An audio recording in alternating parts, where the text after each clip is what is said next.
aqui mais no meio. Meus irmãos, eu espero que eu consiga chegar até o final. Eu estou um pouquinho rouco.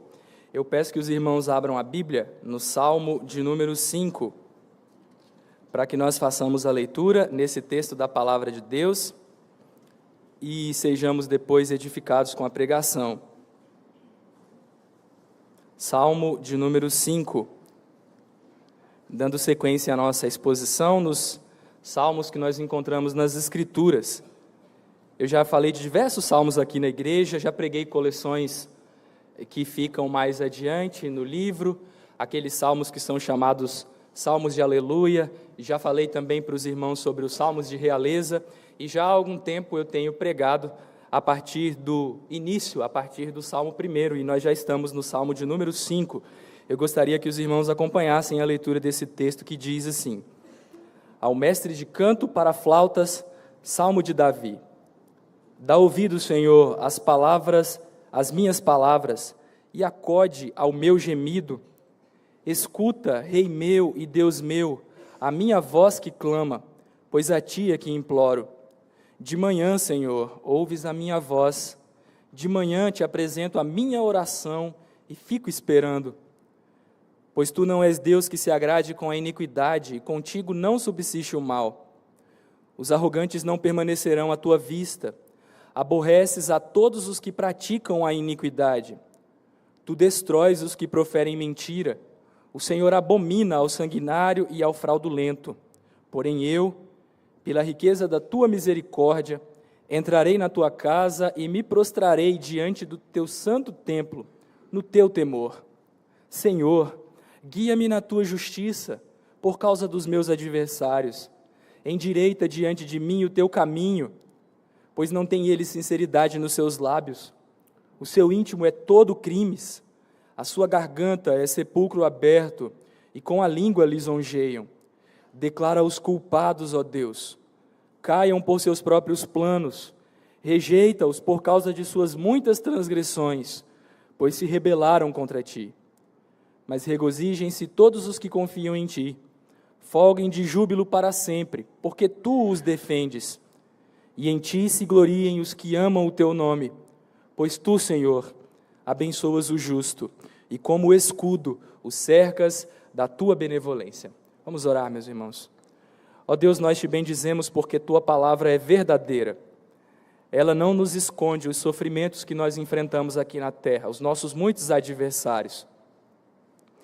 Ela não esconde o fato de que nós experimentaremos situações em que pessoas cujo íntimo é cheio de crimes, todo crimes, cuja boca, ó Deus, cuja garganta é semelhante a sepulcro aberto e cuja língua profere mentiras e palavras lisonjeiras, mas essa mesma palavra que nos fala das dificuldades que enfrentamos, também nos lembra que o Senhor está sempre ao nosso lado.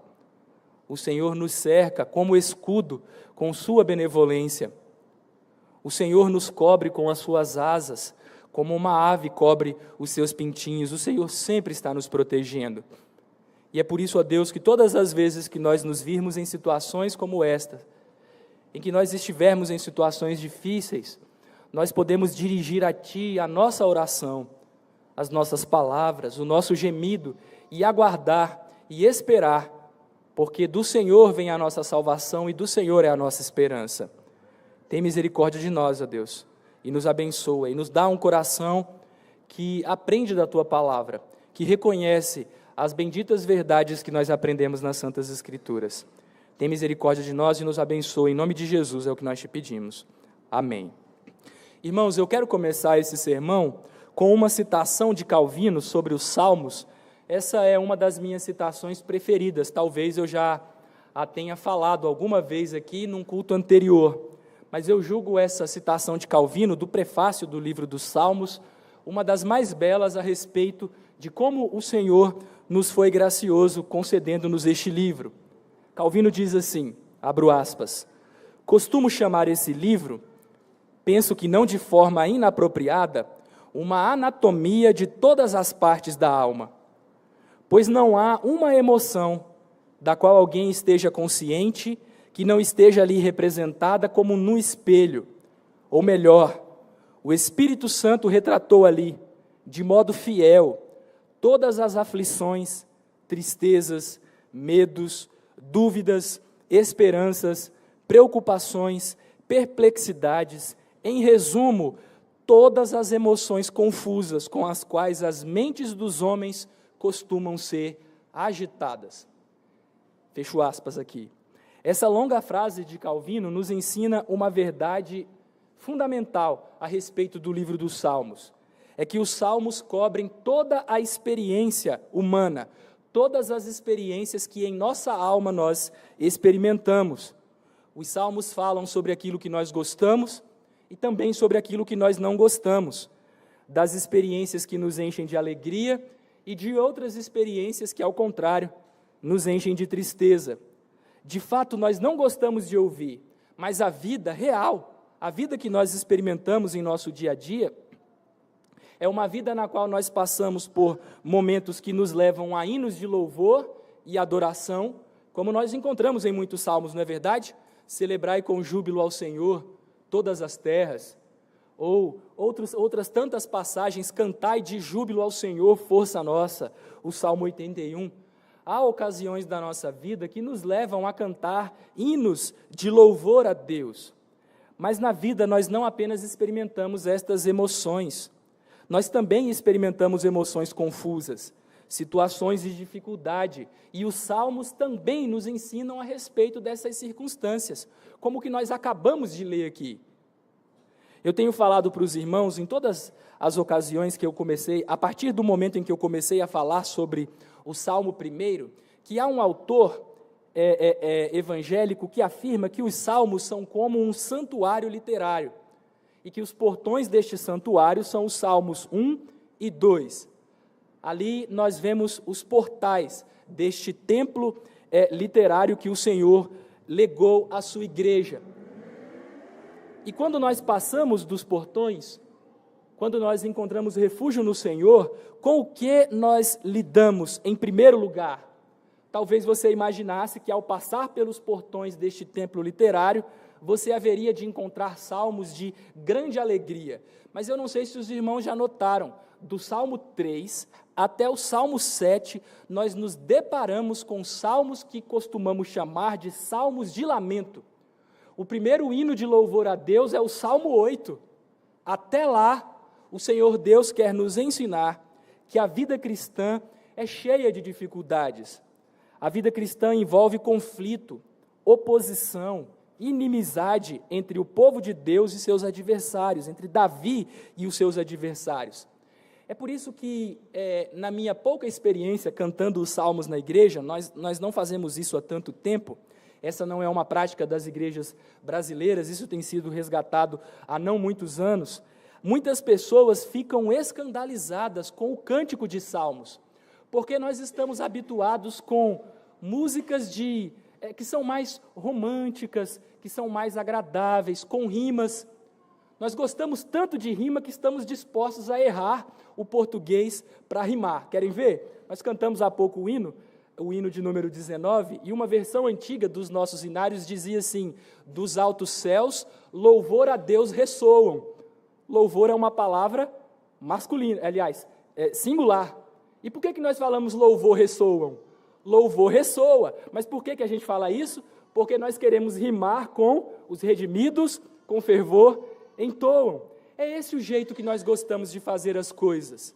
Mas quando nós nos deparamos com salmos que falam de inimigos, de Deus ferindo nos dentes os nossos adversários, quebrando os dentes e ferindo os queixos, de empunhar espada na mão para subjugar os nossos adversários, essas coisas nos causam espanto, nos causam escândalo, mas nós não podemos negar, meus irmãos, nós experimentamos essas realidades na nossa vida, e os salmos falam sobre isso com abundância.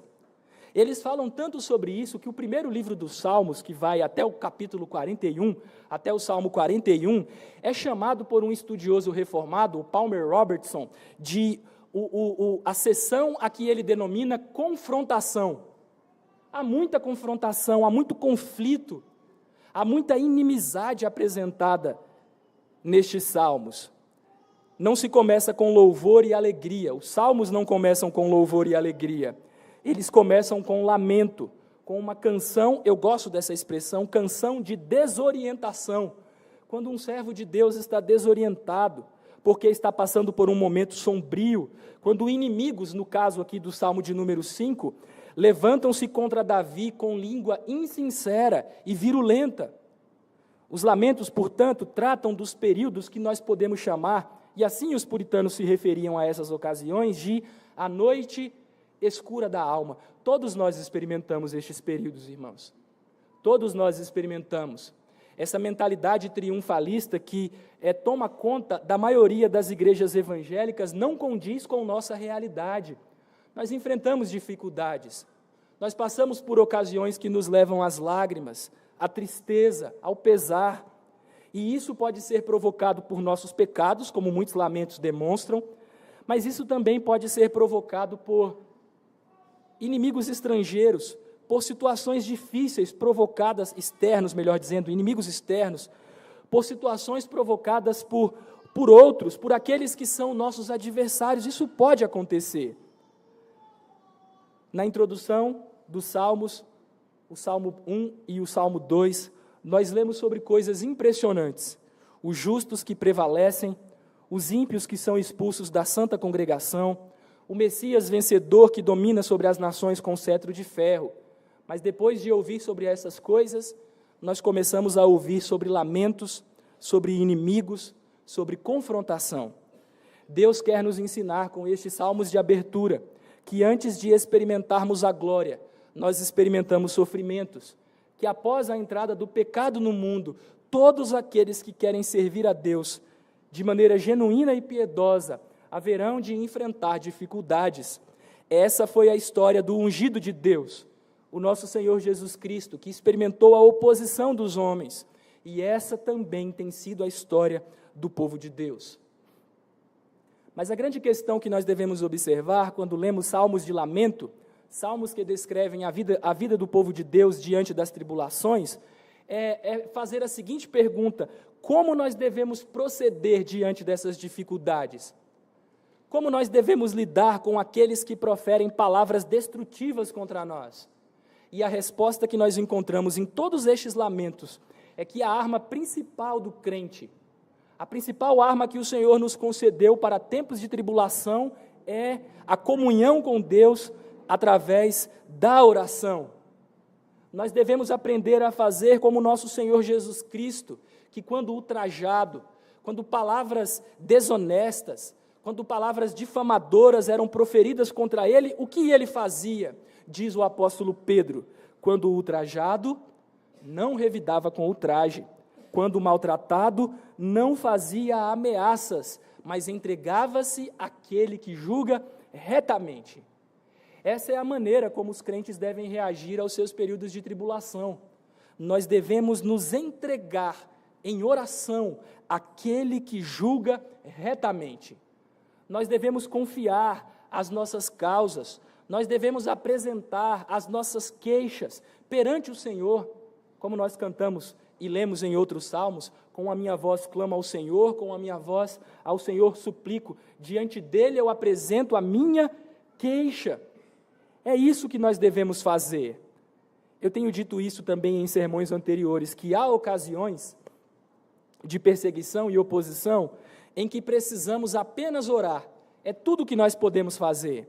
Há outras ocasiões de perseguição e oposição em que precisamos fazer mais do que orar, como foi o caso do Salmo 3º, em que Davi enfrentou Absalão numa batalha. Mas não há ocasiões, de forma alguma, não há ocasiões de perseguição ou oposição em que precisamos fazer menos do que orar. Não existem ocasiões em que nós podemos deixar de orar ao Senhor nosso Deus quando somos atribulados ou perseguidos. A oração não é algo de que nós podemos abrir mão. A oração é indispensável, especialmente quando nós enfrentamos dificuldades, especialmente quando nós enfrentamos tribulações. Nós devemos orar e devemos fazê-lo com a certeza, como está aí no nosso boletim, que o Senhor ouve as nossas orações, porque é rico em misericórdia e abençoa o justo. Este salmo pode ser dividido em 4 partes. A primeira parte vai do versículo 1 até o versículo 3, que é a primeira súplica de Davi. A segunda parte vai do versículo 4 ao versículo 7, que apresenta a base da confiança de Davi em suas orações. A terceira parte vai do versículo 8 ao versículo 10, a segunda súplica de Davi. E a última parte vai do verso 11 ao versículo 12, o desejo de Davi para com os justos. Comecemos com essa primeira parte que vai do versículo 1 até o versículo 3. Vejam, irmãos, que Davi aqui no Salmo 5 começa da mesma maneira como ele começou o Salmo 4, rogando intensamente a Deus que lhe escute as orações. Notem que para fazer referência à sua oração, Davi utiliza 3 verbos. Ele utiliza o verbo dar ouvidos, o verbo acode, o verbo que é traduzido por dar ouvidos, o verbo que é traduzido por acode e o verbo que é traduzido por escuta. O verbo acudir traz a ideia de considerar com total atenção, e o verbo escutar traz a ideia de ouvir também atentamente. Davi está clamando de maneira impressionante, de maneira impactante, tocante, para que Deus atenda e preste atenção às suas orações. Esse é um pedido tocante e que revela toda a intensidade de Davi, toda a disposição de seu coração para buscar a face do Senhor em oração. Mas esses 3 versículos iniciais, que apresentam a primeira súplica tocante de Davi, nós aprendemos algumas verdades fundamentais a respeito da oração. A primeira delas, irmãos, a oração é mais do que falar com Deus. Essa é a maneira como nós temos definido orar, não é verdade? O que é orar? As pessoas respondem: orar é falar com Deus. Mas, meus irmãos, essa definição é uma definição limitada, ela é parcialmente verdadeira, porque até quem não é crente fala com Deus, até o diabo fala com Deus, e isso significa que o diabo está orando? De maneira nenhuma. Mas o nosso catecismo maior, na pergunta 178, apresenta uma definição mais apropriada sobre o que é oração. O catecismo diz assim: a oração é um oferecimento de nossos desejos a Deus. É a apresentação dos anseios mais profundos do nosso coração.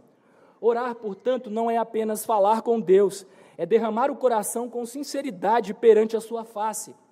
Lembram-se do que nós lemos em nossa liturgia, tanto na chamada adoração, quanto em nossa leitura do Salmo 62, versículo 8, confiai nele, ó povo, em todo o tempo, derramai perante ele o vosso coração. Deus é o nosso refúgio. Notem, portanto, que orar é muito mais do que proferir palavras habilidosamente organizadas. Orar é derramar o coração perante o Senhor. Orar é elevar a nossa alma aos céus e declarar os anseios mais profundos do nosso coração. O mesmo Davi, no Salmo 86, versículos 3 e 4, afirma: compadece-te de mim, ó Senhor, pois a ti clamo de contínuo. Alegra a alma do teu servo, porque a ti, Senhor, elevo a minha alma. Isso é oração, é derramar o coração perante o Senhor, é elevar a alma até as alturas para entrar em contato com aquele que habita nos altos céus.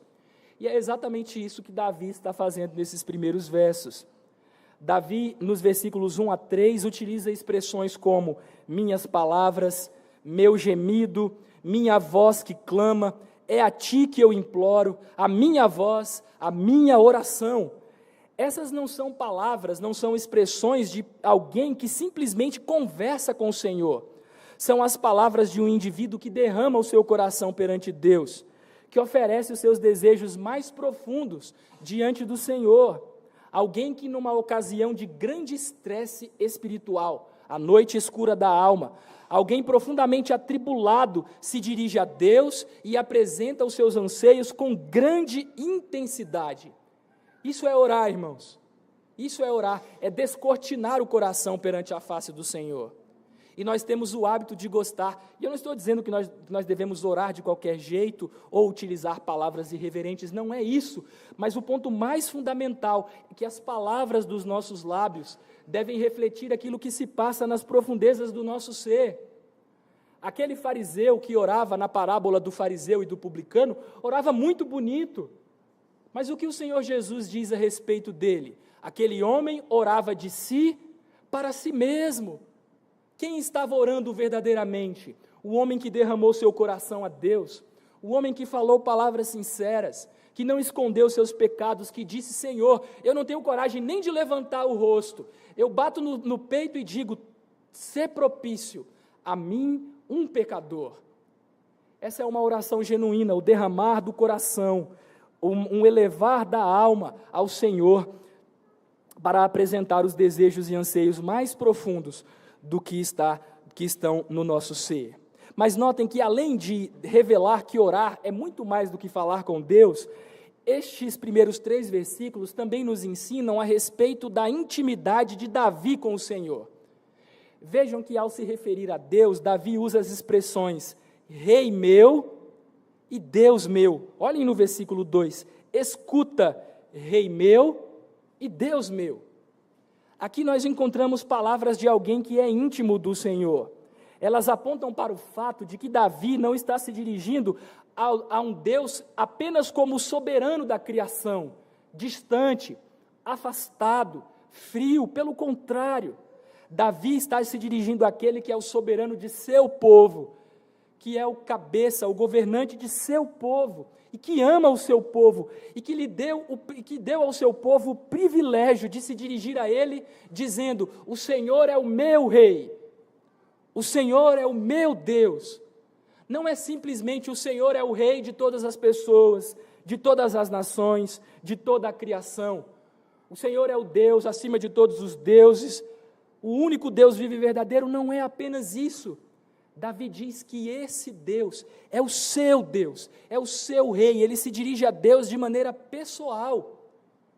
Quando eu leio essas palavras, eu me lembro da nossa confissão de fé, que afirma que Deus tem uma providência geral, que se estende a todas as suas criaturas, mas de um modo muito especial, Ele cuida de sua igreja e dispõe todas as coisas para o bem da sua igreja. Davi está se dirigindo não ao Deus que simplesmente governa todas as criaturas, cuja providência e controle providencial se estende a toda a criação. Davi está se dirigindo àquele que cuida de maneira especial de sua igreja e que dispõe todas as coisas para o bem dela. Davi está se dirigindo àquele que trata a igreja como a menina dos seus olhos e que nos deu esse rico privilégio, o privilégio de chamá-lo meu Deus, meu rei. Intimidade. O Senhor concede esse privilégio ao seu povo. Mas notem que intimidade demanda de nós regularidade. Ora, se Deus nos deu esse privilégio, o privilégio de chamá-lo Rei meu e Deus meu, o que nós deveríamos fazer então? Nós deveríamos buscar a face do Senhor. Vejam o que Davi diz no versículo 3: de manhã, Senhor, ouves a minha voz, de manhã te apresento a minha oração e fico esperando. Tão logo Davi despertava de seu sono, o que ele fazia? Apresentava sua oração a Deus. E o que é mais importante é que nós precisamos ler essas palavras à luz dos 2 salmos anteriores. No Salmo capítulo 3, versículo 5, nós lemos: deito-me e pego no sono, acordo porque o Senhor me sustenta. Então Davi está falando de uma oração que ele faz imediatamente após acordar, dizendo: eu deitei e dormi, porque o Senhor cuidou de mim, e agora eu acordei porque Deus me sustenta. De manhã, Davi apresentava sua oração, conforme o Salmo 3, verso 5. Mas no Salmo de número 4, versículo 8, nós lemos: em paz me deito e logo pego no sono, porque, Senhor, só Tu me fazes repousar seguro. Agora Davi está fazendo uma oração antes de dormir. Se Deus nos deu o privilégio da intimidade com Ele, de chamá-lo meu rei, de chamá-lo meu Deus, o que nós deveríamos fazer? Desfrutar desse privilégio. Davi não usou o livre acesso que Deus lhe deu de maneira inadvertida ou imprópria, pelo contrário, com regularidade, Davi derramava seu coração perante o Senhor em oração. Nós temos um padrão aqui, um homem que tem uma vida regular de oração. E aqui, meus irmãos, eu faço uma aplicação antes de nós passarmos para a segunda parte do Salmo. Deus lhe deu um privilégio inigualável, um privilégio indizível. Ele te deu o privilégio de chamá-lo Rei meu e Deus meu. Como você tem aproveitado esse privilégio? Você tem aproveitado esse privilégio em oração, buscando a face do Senhor constantemente, exercitando sua fé em oração, manifestando o seu amor a Deus, porque além de ser o exercício da fé, como bem definia Calvino, a oração como o exercício da fé, a fé em exercício, a oração também é um ato de amor a Deus, é um ato de intimidade, de confiança, de relacionamento íntimo, amoroso. Se sua vida de oração é infrutífera, se você pouco ora, se você se levanta e a primeira coisa que lhe vem à mente é o seu celular, se antes de dormir a última coisa que está na sua mão é o seu celular, a sua fé está fraca e o seu amor tem esfriado, e você precisa rogar graça ao Senhor para despertar seu coração, para avivar seu coração, para lhe trazer de volta, levá-lo de volta ao primeiro amor, para que você aprenda novamente a desfrutar desse privilégio, o privilégio de em oração poder dizer: Senhor, Tu és o meu Rei e Tu és o meu Deus. Intimidade demanda regularidade. Essa é a primeira parte do Salmo. A segunda parte, como eu disse, vai do versículo 4 ao versículo 7. E é uma descrição da confiança de Davi, ou melhor dizendo, do fundamento da confiança de Davi em oração. Davi afirma ainda no versículo 3 que apresentaria sua oração a Deus e ficaria esperando. Agora, lembrem-se disso, esperança para o crente é certeza, certeza de que Deus responde às nossas orações. Qual era o fundamento dessa confiança de Davi? Em que bases Davi se fundamentava para apresentar sua oração a Deus e ficar esperando? Davi apresenta isso nos versículos 4 a 7 de duas maneiras. Primeiro, fazendo uma distinção entre si e os ímpios. Davi começa dizendo: pois tu não és Deus que se agrade com a iniquidade. Davi justifica a sua tamanha intrepidez em oração, declarando que Deus não se agrada dos ímpios, do versículo 5, aliás, do versículo 4 ao versículo 6. E há várias expressões que demonstram isso. Davi diz que Deus não é Deus que se agrada com a iniquidade, que com Deus não subsiste o mal, que os arrogantes não permanecerão à vista de Deus, que Deus aborrece a todos os que praticam a iniquidade.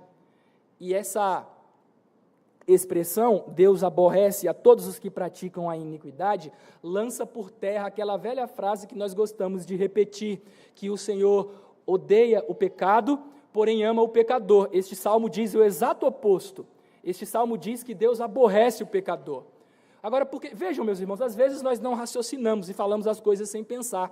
Se Deus odiasse o pecado e amasse o pecador, por que Deus condena o pecador e o envia para o inferno? Faria sentido isso? Não estaria suficiente mandar o pecado para o inferno? Mas existe pecado sem pecador? Não existe. Deus aborrece aqueles que praticam a iniquidade. Deus destrói aqueles que proferem mentira. O Senhor abomina, não apenas aborrece, como também abomina ao sanguinário e ao fraudulento. As palavras de Davi, portanto, são utilizadas para lembrar: por que eu tenho confiança de acessar a presença de Deus? Porque eu não sou uma pessoa ímpia, eu não sou uma pessoa que pratica a iniquidade, um arrogante. E Davi aqui nos faz lembrar de alguns provérbios. Eu gosto muito de dois provérbios que se encontram lá no capítulo 15 de Provérbios. No versículo 8 nós lemos assim: o sacrifício dos perversos é abominável ao Senhor, mas a oração dos retos é o seu contentamento. Percebem a oposição? O contentamento de Deus é a oração dos retos, dos justos, dos que praticam a vontade do Senhor, dos que andam nos caminhos do Senhor. Mas com respeito ao sacrifício dos perversos, o que eles são para Deus? Algo abominável. Ou no versículo 29 do mesmo capítulo de Provérbios 15, o Senhor está longe dos perversos, mas atende à oração dos justos. Deus não se agrada das orações dos perversos, e a razão é muito simples. eles são arrogantes. Eles acreditam que podem se apresentar diante de Deus em seus próprios méritos. Como eu disse, eu já falei isso para os irmãos, eu acho isso muito engraçado. Tem um pastor famoso que depois virou político, que em uma de suas orações ele falou: Senhor, aqui quem fala é fulano de tal. Eu não vou dizer o nome, senão ele me processa, né? Mas ele diz exatamente isso: aqui quem está orando é fulano de tal. Arrogância. Deus não aceita esse tipo de oração. Aliás, uma coisa interessante, eu não sei se os irmãos sabem, mas a palavra arrogante é muito parecida, na verdade, é igual à palavra que dá origem à nossa expressão aleluia, que é o verbo halel, associado à abreviação do nome de Deus, Yahvé, Iá, é louvor a Yahvé. A palavra arrogante é da mesma raiz, é o indivíduo que não dá glórias, aleluias a Deus, mas é o indivíduo que dá glória a si mesmo, que louva a si mesmo. Como Deus pode aceitar uma pessoa assim em sua presença? Como Deus pode aceitar um arrogante diante dele, pessoas desprovidas da humildade de espírito, necessária para que vejamos nossa incapacidade de acessar a Deus pelos nossos próprios méritos? Davi se distingue dessas pessoas, se diferencia delas, ele não é um arrogante, e por isso ele é intrépido, ousado em suas orações. Mas vejam que depois de falar de se distinguir dos ímpios e dizer: eu sei que o Senhor não dá ouvidos aos ímpios, e é como se Davi dissesse: eu não sou um deles. Mas aí no versículo de número 7, Davi explica com maior clareza qual era a razão de ele não ser um ímpio e acessar a presença de Deus. Davi afirma que o motivo de sua ousadia em oração é a riqueza da misericórdia de Deus. Ele afirma no versículo 7, porém eu, pela riqueza da tua misericórdia, entrarei na tua casa e me prostrarei diante do teu santo templo, no teu temor. Ainda que se diferencie dos arrogantes e praticantes da iniquidade, Davi não toma para si o mérito de acessar a presença de Deus com tanta intrepidez. Ele não diz: eu vou ao Senhor porque eu sou Davi, o grande rei de Israel. Não é isso. É pela misericórdia do Senhor, é pela riqueza da misericórdia de Deus que Davi se sente livre para acessar, para entrar na presença do Senhor sem medo de ser aborrecido e desprezado, de ser rejeitado pelo Senhor. E isso, meus irmãos, nos lembra de uma verdade fundamental. Ao falar essas palavras, Davi nos lembra de uma verdade básica da fé cristã: o nosso acesso a Deus, quer em culto, quer em oração, não é baseado em algo que exista em nós. Nós nada temos a oferecer para Deus. O nosso acesso a Deus é baseado no sacrifício de Cristo. Como diz o autor aos Hebreus: tendo, pois, irmãos, intrepidez para entrar no Santo dos Santos, pelo sangue de Jesus, pelo novo e vivo caminho que Ele nos consagrou pelo véu, isto é, pela sua carne. É o sangue de Cristo que nos dá acesso à presença de Deus. É a sua carne, o véu que foi rasgado, que foi moído pelas nossas transgressões, que nos dá acesso ao Senhor. É porque nós temos um grande sumo sacerdote sobre a casa de Deus, que está com suas mãos erguidas nos céus, intercedendo por nós. É por isso que nós podemos acessar a presença do Senhor. Porque Jesus pagou o preço pelos nossos pecados, expiou os nossos pecados. E agora, com base na sua obra de expiação, no seu sangue derramado, na sua carne, o véu que Ele consagrou a Deus, Ele intercede por nós continuamente, e por isso nós podemos acessar o Senhor. É só por isso que nós podemos nos aproximar do Senhor com sincero coração, em plena certeza de fé, tendo o coração purificado de má consciência e lavado o corpo com água pura. O mérito não está em nós, meus irmãos. É tolice dizer aqui quem está orando é o Felipe ou qualquer outra pessoa. Deus nos aceita em sua presença por causa de Cristo, o nosso fiel sumo sacerdote sobre a casa de Deus, aquele que pagou o preço pelos nossos pecados e aquele que ainda hoje intercede por nós. Porém, mais do que isso, nós só temos acesso à presença de Deus porque o Espírito Santo aplica essa verdade aos nossos corações. É o Espírito quem nos une a Cristo, quem nos torna participantes dos benefícios de Cristo. É o Espírito de adoção que nos leva à presença do Pai. Nós antes tínhamos um espírito de escravidão que nos deixava atemorizados, mas agora nós recebemos o Espírito de adoção, que aplica em nossos corações a obra de Cristo, e com base na obra do Espírito, nós temos o privilégio de chamar Deus de nosso Pai. É pelo Espírito de adoção que nós clamamos, Abba, Pai. Portanto, irmãos, nós devemos aprender com essa sessão que nada há em nós que naturalmente nos diferencie dos ímpios. Se somos diferentes, é simplesmente por causa da obra de Deus em nosso favor. É simplesmente por causa da obra que Cristo realizou por nós, o seu sangue derramado, a sua intercessão contínua à direita de Deus o Pai.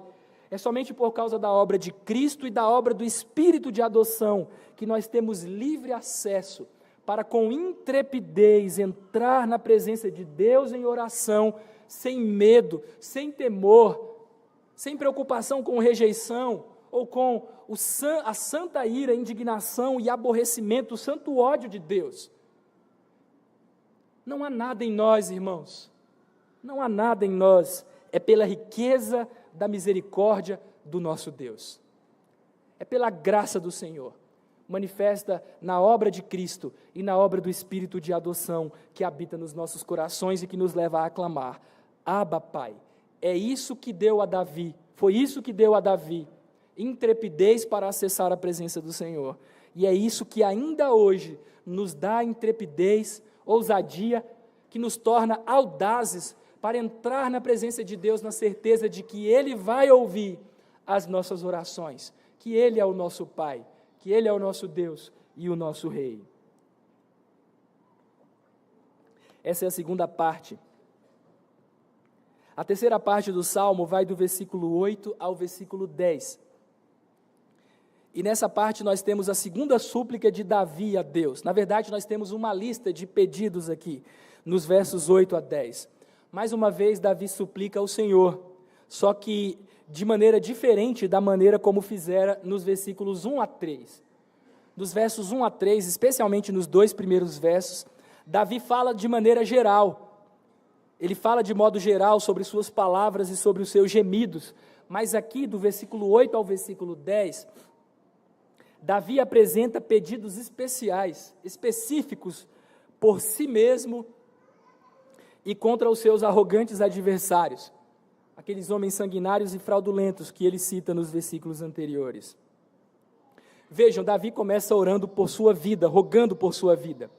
Nos versículos 8 e 9, nós encontramos dois pedidos de Davi por si. Ele diz no versículo 8, Senhor, guia-me na tua justiça, endireita diante de mim o teu caminho. São os dois pedidos de Davi, que o Senhor o guie e que o Senhor endireite diante dele o teu caminho, o caminho do Senhor. Davi faz uso aqui de uma costumeira metáfora da literatura de sabedoria. Eu não sei se os irmãos já notaram, mas frequentemente nos livros de sabedoria, os sábios da palavra de Deus costumam comparar a nossa vida com uma caminhada. No livro de Provérbios isso é muito comum, o caminho da sabedoria, ou como diz o Salmo 1, o caminho dos pecadores, aliás, o caminho da insensatez, como diz o Salmo 1, o caminho dos pecadores, ou o caminho da sabedoria e da retidão, que é chamado aqui no Salmo 5 de o caminho do Senhor, a justiça do Senhor. Guia-me na tua justiça, endireita diante de mim o teu caminho. O próprio Senhor Jesus Cristo falou a respeito disso, utilizou essa metáfora, quando falou a respeito das duas portas, a porta estreita e a porta larga, mas também sobre o caminho espaçoso e o caminho apertado, o caminho da sabedoria que conduz à vida e o caminho da insensatez que conduz à perdição. O pedido de Davi, portanto, em favor de si mesmo, é para que o Senhor o mantenha no caminho da retidão. É como se Davi estivesse dizendo, e aqui eu cito o Salmo 139, sonda-me, ó Deus, e conhece o meu coração, prova-me e conhece os meus pensamentos, vê se há em mim algum caminho mau e guia-me pelo caminho eterno. É isso que Davi está pedindo para Deus, que o Senhor endireitasse as suas veredas, que o Senhor o habilitasse a andar de acordo com os mandamentos de Deus. Em outras palavras, Davi estava fazendo aquilo que é dito em Provérbios, capítulo 3, versículo 6.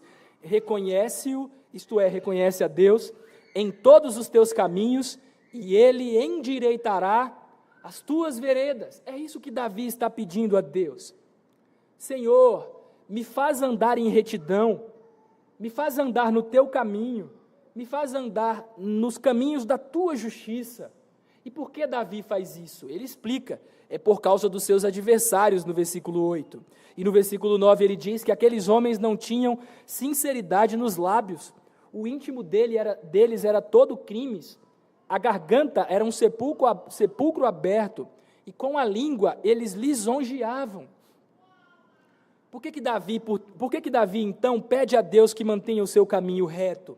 Davi não queria dar ocasião para que aqueles que o difamavam, aqueles que o lisonjeavam, mas por trás falavam de maneira desabonadora de Davi, Davi não queria dar a essas pessoas razão em suas palavras falsas e mentirosas.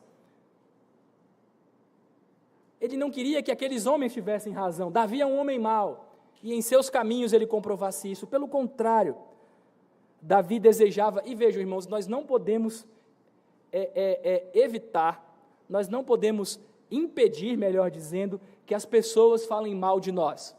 Mas nós podemos pedir a Deus que endireite os nossos caminhos, para que naquilo em que as pessoas falem mal de nós, elas estejam falando mentiras e não verdades. Isso nós podemos fazer. Nós podemos pedir a Deus, Senhor, endireita o meu caminho, de tal maneira que quando falarem mal de mim, eles é que estarão errados, não eu. Porque às vezes o que falam a nosso respeito, coisas ruins, é verdadeiro, não é verdade? Às vezes nós damos razão para aquelas pessoas que proferem palavras terríveis a nosso respeito. Davi não deseja isso. Isso me lembra do apóstolo Pedro dizendo que nós devemos viver uma vida que agrada ao Senhor, para que aquelas pessoas que falam mal a nosso respeito se envergonhem, fiquem envergonhadas, para que fique evidente quando uma pessoa está falando mal de nós, que nós não somos as pessoas ruins, mas as pessoas que estão falando a nosso respeito é que são más. Esse é o pedido de Davi. Ele não poderia controlar os lábios mentirosos, difamadores, caluniadores, infamantes, mas Davi poderia pedir a Deus para que o seu caminho fosse reto. E é isso que nós precisamos fazer a nosso respeito, irmãos. Nós devemos pedir a Deus que endireite o nosso caminho, que nos guie em sua justiça, e que nos faça andar, e que endireite diante de nós o caminho dele, o caminho do Senhor. Mas notem que, além de pedir por si, Davi também faz pedidos contra os seus inimigos, especialmente no versículo 10. Davi fala palavras muito duras, declara os culpados, que caiam por seus próprios planos, rejeita-os, por causa das suas muitas transgressões, pois se rebelaram contra ti.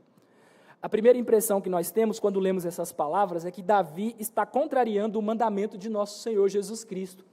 O que foi que Jesus nos ensinou a respeito dos nossos inimigos? Amai os vossos inimigos e orai pelos que vos perseguem. Davi está dizendo, Senhor, declara os culpados, rejeita-os. Isso não parece contraditório? Isso não parece contrariar as palavras do Senhor Jesus? Mas estaria mesmo Davi orando de maneira imprópria? Meus irmãos, certamente não. Davi falava sob inspiração do Senhor, e as palavras dele estão de acordo com aquilo que a Escritura ensina em outro lugar. Davi não está contrariando aquilo que Jesus ensinou. Davi está apenas seguindo uma outra orientação do Senhor para casos como estes que Davi estava experimentando. Lá em Romanos capítulo 12, do versículo 17 a 19, nós lemos algo que nos ajuda a entender as palavras de Davi neste Salmo 5, pedindo para que Deus declare os seus inimigos culpados e que os rejeite. Ali naquele texto, o apóstolo Paulo nos adverte a não tornar a ninguém mal por mal. Pelo contrário, nós devemos nos esforçar por fazer o bem perante todos os homens.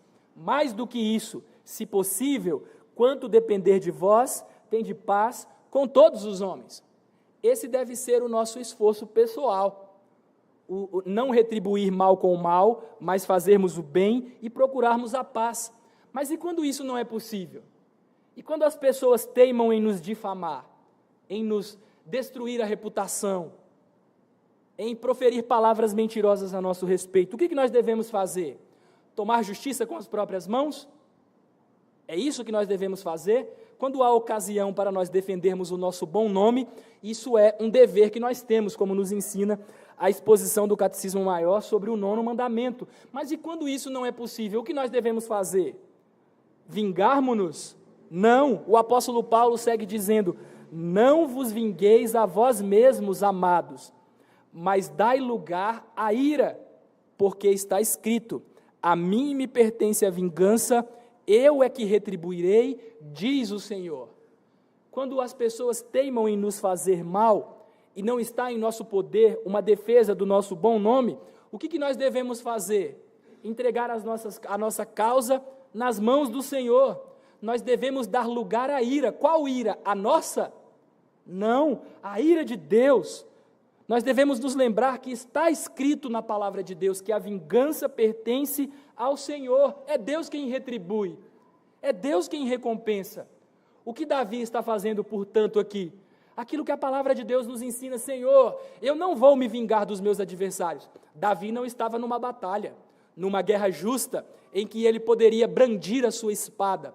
Davi está vivendo em tempos de paz, e ele mesmo diz que Joabe é um pecador terrível, porque matou Abner e Amasa por sangue derramado em guerra, mas ele os matou em tempos de paz. Davi não podia se vingar, eram tempos de paz, o que estavam fazendo com ele eram simplesmente difamando. Então o que Davi tinha de fazer? Entregar a sua causa a Deus. É o Senhor quem vai me vindicar. É basicamente isso que Davi está fazendo, entregando a sua causa ao Senhor, para que o Senhor tomasse vingança de seus adversários. Há um episódio da vida de Davi que exemplifica com clareza essa sua disposição de não buscar vingança, justiça com suas próprias mãos, mas de se entregar ao Senhor, entregar sua causa a Deus. Lá em 1 Samuel, capítulo 24, nós lemos a respeito da injusta perseguição de Saul a Davi. Vocês se recordam disso? Que Saul perseguiu a Davi de maneira muito injusta? A ponto de Davi colocar os seus pais, fazer com que os seus pais morassem em outro país, com medo de Saul atingir a família dele mesmo. Davi mandou seus pais para a terra de Moabe, para habitar em outro país. Vejam que coisa, para habitar com Naás. Tal era a perseguição de Saul a Davi. Mas o que Davi fez? Ele tomou vingança com as suas próprias mãos? Pelo contrário, quando teve a oportunidade de matar Saul, o que Davi fez? Depois de cortar a orla de suas vestes, o seu coração pesou, e ele lembrou: eu não devo levantar a mão contra aquele a quem o Senhor ungiu.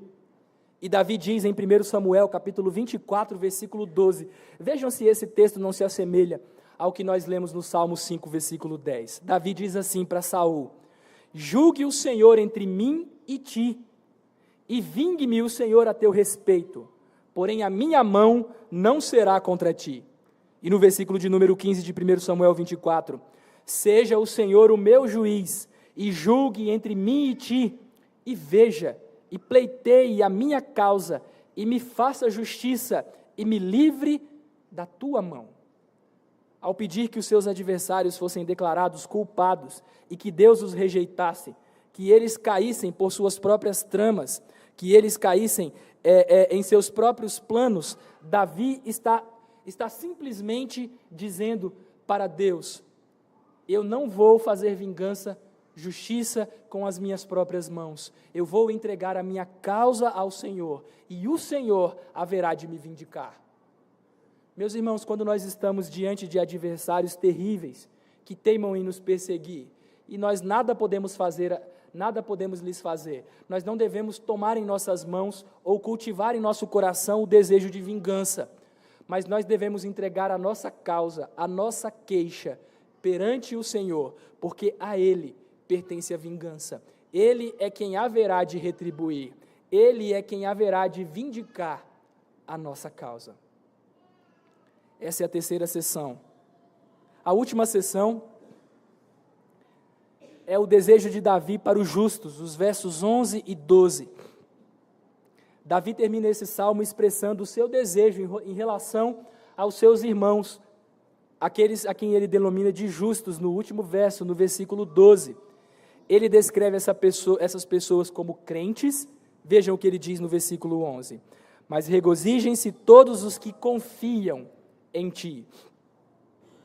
Eu não sei se os irmãos sabem, mas a palavra que é traduzida aqui é um verbo hebraico no particípio, que é traduzido por os que confiam, é da mesma raiz daquele verbo que aparece no Salmo 2, que diz: bem-aventurado todo que nele se refugiar. Davi está dizendo assim: todos aqueles que se refugiam em ti, todos aqueles que encontram refúgio no Senhor, estes se alegrem. Mais do que isso, Davi diz que estes justos, a quem o Senhor abençoa, também são aqueles que amam o nome do Senhor. Vejam, portanto, que duas coisas caracterizam os justos: a sua fé, o fato de que eles se refugiam em Deus, de que eles buscam refúgio sob as asas do Senhor, e o fato de que eles amam o nome do Senhor. Tudo aquilo por meio do qual Deus se revela, sua palavra, seus santos atributos, seus títulos, suas obras, os sinais de sua aliança, os sacramentos de sua aliança. Estes são aqueles que confiam e que amam no Senhor. E o que Davi deseja para eles? O que Davi anseia para os seus irmãos? Ele anseia que os seus irmãos se regozijem no Senhor, que os seus irmãos folguem de júbilo e que os seus irmãos se gloriem em Deus. Esses três verbos, inclusive o verbo gloriar, apontam para a ideia de grande alegria. O primeiro, regozijar-se no Senhor. O segundo, folgar de júbilo, que também poderia ser traduzido como cantar em alta voz louvores ao Senhor. Cantem louvores a Deus em alta voz, gritem louvores ao Senhor.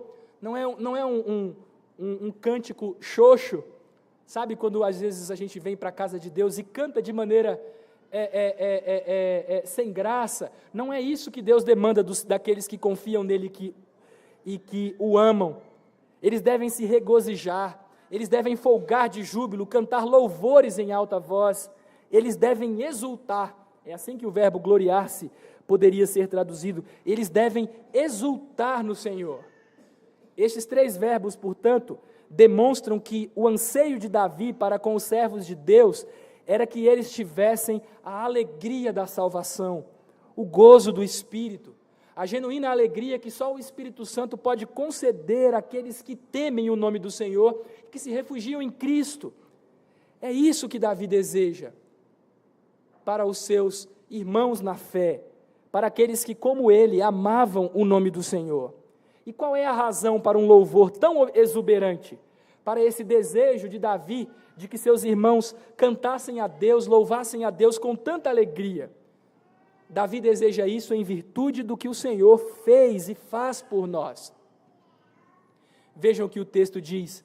Davi deseja essas coisas e ele afirma: porque tu os defendes, pois tu, Senhor, abençoas o justo, e como escudo o cercas da tua benevolência. Qual era a razão de Davi desejar que os seus irmãos na fé adorassem a Deus com tanta alegria e santas disposições? Porque Deus é aquele que nos guarda e nos defende. Deus é aquele que nos abençoa e nos protege contra os nossos adversários. Deus é aquele que nos cobre.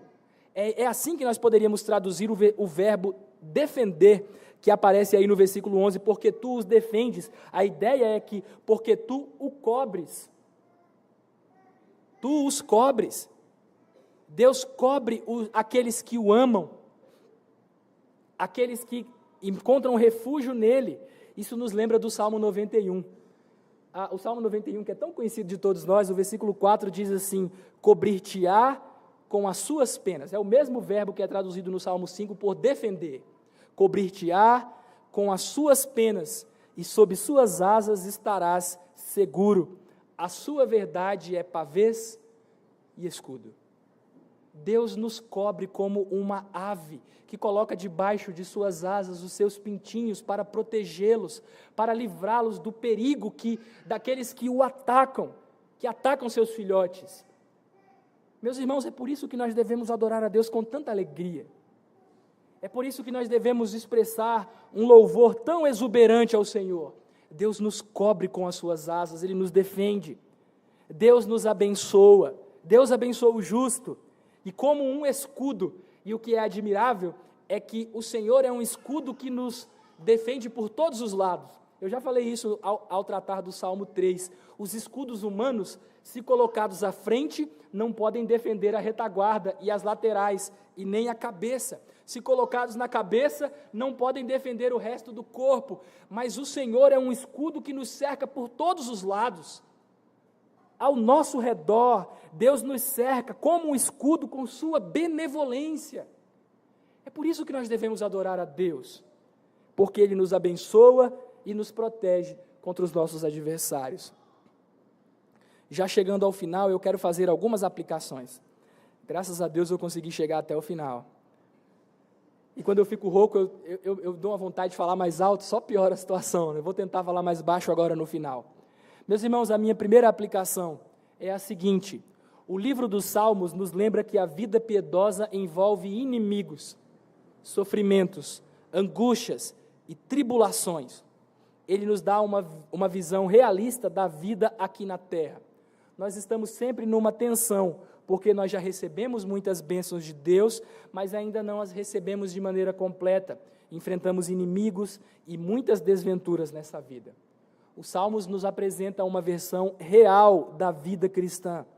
Contudo, meus irmãos, os Salmos nos apresentam uma verdade ainda mais fundamental. Apesar dos inimigos e dos sofrimentos, Deus está conosco para nos abençoar e nos proteger. Então essa é a aplicação. Apesar dos inimigos e dos sofrimentos, Deus está conosco para nos abençoar e nos proteger. Deus abençoa o justo, mesmo quando este está experimentando dificuldades, inimigos terríveis, implacáveis. Mesmo quando nós experimentamos dificuldades, Deus é alguém que nos cobre como uma ave cobre os seus filhotes. Ele nos cerca com a sua benevolência, como um escudo.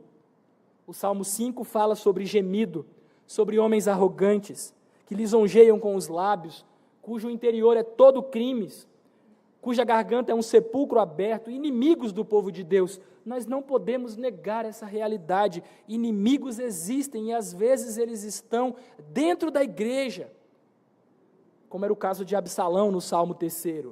Mas o Salmo 5 também nos ensina essa verdade bendita, que o Senhor nos abençoa e protege. Não negando a realidade dos sofrimentos e inimigos, nós afirmamos que o Senhor é Deus conosco para nos abençoar e proteger. Essa verdade foi declarada com clareza no Novo Testamento, quando o apóstolo Paulo, falando a respeito de Cristo, em Colossenses capítulo 2, versículos 14 e 15, nos ensina que havia um escrito contra nós que nos era prejudicial, mas na cruz Deus o removeu inteiramente.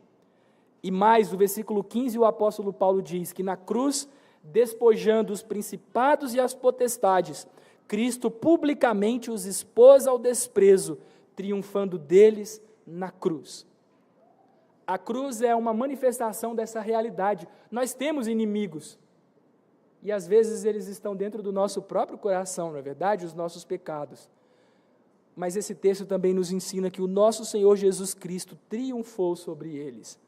Nós temos inimigos, meus irmãos, mas nós temos a certeza do triunfo, da vitória, porque mesmo quando nós somos entregues todos os dias, como ovelhas ao matadouro para morrer, em todas essas coisas nós somos mais do que vencedores, em Cristo Jesus, o nosso Senhor. Inimigos existem, mas o nosso Deus é aquele que nos protege, nos abençoa e nos concede vitória. Uma segunda aplicação, e essa eu vou fazer todas as vezes em que eu pregar num salmo de lamento. Eu já fiz nos últimos 2 salmos e quero repeti-la.